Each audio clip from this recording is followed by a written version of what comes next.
Hello, everyone, and welcome back to JaianMusic Notes. Still traveling, but today, oh man, I'm excited about today's episode. We are talking about Naruto Ninja Council, the very first one, the soundtrack that lives. 19 tracks, about 21 minutes and 46 seconds of music per my research, and incredible compositional work. Here's what you need to know the context here. Naruto Ninja Council was developed by Arc System Works. You might know them. They've done a lot of like fighting games, and they published a lot. Obviously, it was released in Japan, and Naruto had only started its anime run very soon in that era. And this game came out less than a year, I want to say, during the show's broadcast. So they were building the plane while flying it with this one. And the Western release happened only a few years later.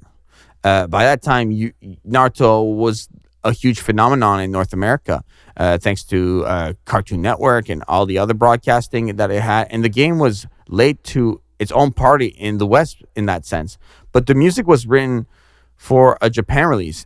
And that was only just discovering Naruto for the first time, in my opinion, like when you listen to that soundtrack. But before I nerd out too much about this, welcome back to JaianMusic Notes, the podcast where we break down anime music soundtracks and my anime music cover work. I am JaianMusic, your host. I make anime music covers on my YouTube channel, and this podcast is just me nerding out about my favorite anime soundtracks. Let's talk a little bit more about the game here. It's loosely follows the story from the Land of Waves arc all the way through the tuning exams. You play as Naruto, Sasuke, and there's a hard mode that like just makes a different wild experience, but the music carries both.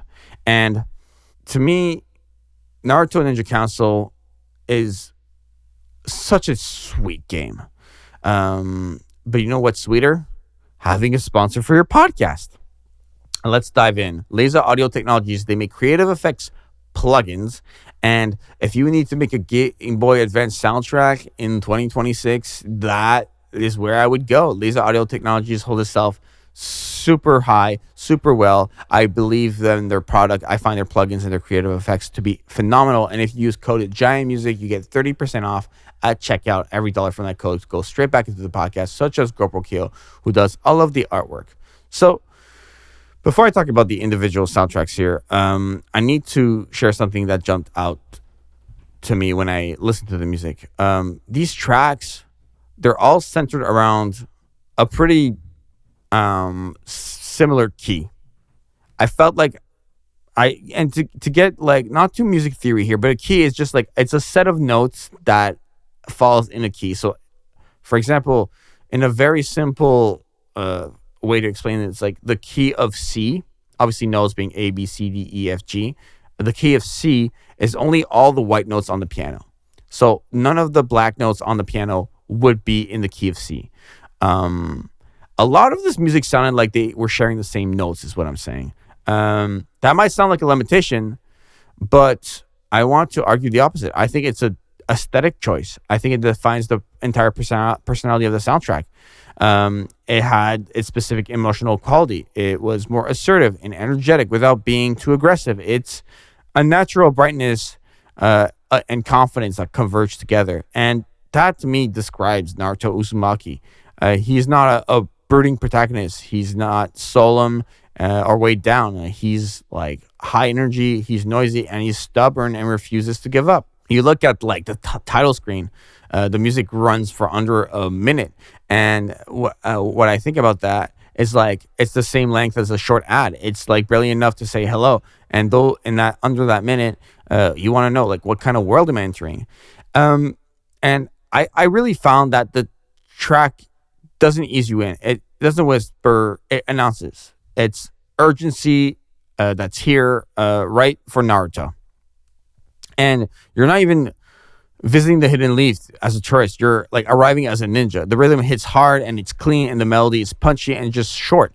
That was remarkable given about how short this track is, I can't stress this enough. Like under a minute, it's giving you a complete emotional arc. There's an opening statement, there's a brief development where the energy builds, and there's a moment of arrival. In under a minute, that's incredible.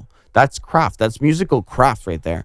And then we have obviously stage themes, the seaside bridge, the mountain trail, the grassy plain, the leaf village forest, the village hidden in the leaves, the ninja academy, the village mountain, and each is short but distinct.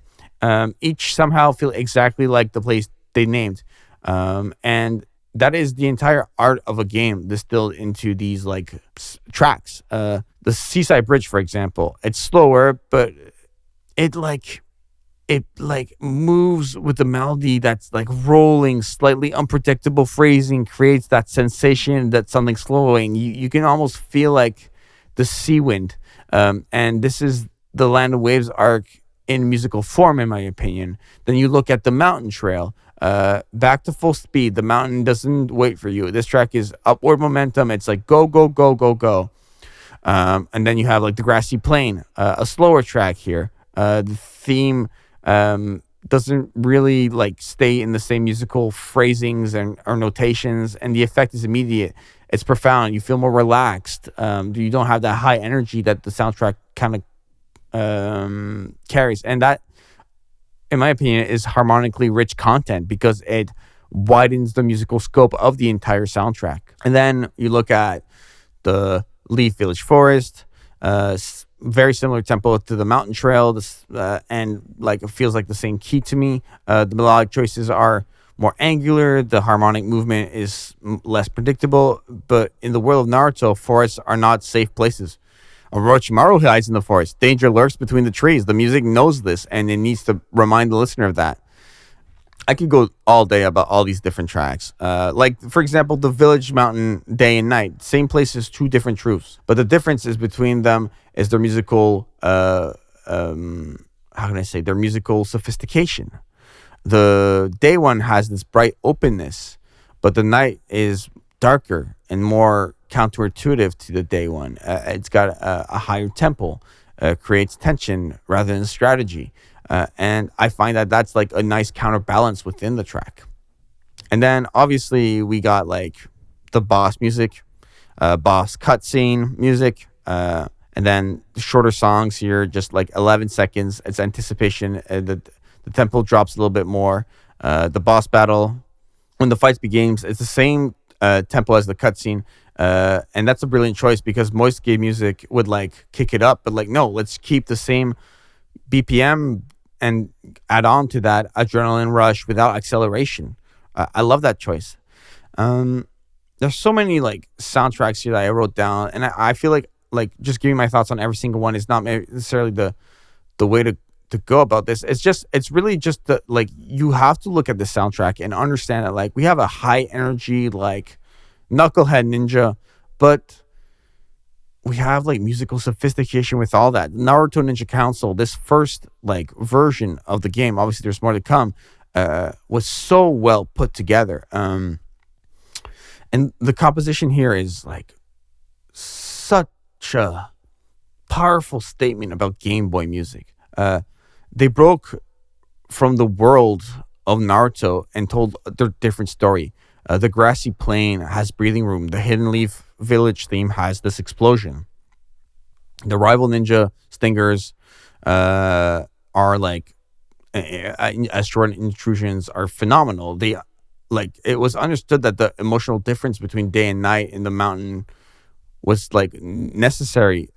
They just put the most human music in the game, and it was so well done. This composer was going through the motions, and it was someone who understood Naruto, who understood the energy and the heart of the show that had been on the air for, at that point in time, less than a year for my research, and who managed to capture something true about the Leaf Village. I think about all the players who played this game, and how many copies this franchise sold. And I'm one of many who grew up with this. The Seaside Bridge theme playing while they tried to figure out how to beat Zabuza. The Village Hidden in the Leaves theme filling their ears as they jumped across rooftops. Like, the final boss music with that hard rate when you're like fighting Gaara in hard mode. Like, just the music became part of the Naruto experience. And I just found it to be like so extraordinary. And I know this is a long shot, but like I would love to interview the person who like made this music. I just love those interview episodes. Like quick plug here, but like I've interviewed the singer for Beyblade, people who have composed for Tower of God, Ruby. Like, go check out the interview playlist that I made on my channel for the Giant Music Notes. Obviously, a big shout out once again to Laser Audio Technologies for sponsoring this podcast. Use code Giant Music to get 30% off. A big shout out to GoPro Keo for the artwork, link in the description. And just thank you for joining me on this one. This episode meant something a little different to me than the previous one, because we're not just talking about music. We're talking about the mystery of creativity and the strange afterlife that recorded sound has. It was so well put together, and it brings back so many memories when I listen to this soundtrack. So make sure to follow me at Giant Music on social media. GiantMusic.com is my website, and Giant Music Notes in your favorite podcatcher. Once again, thank you to everyone, and I will see you on the next one. Goodbye.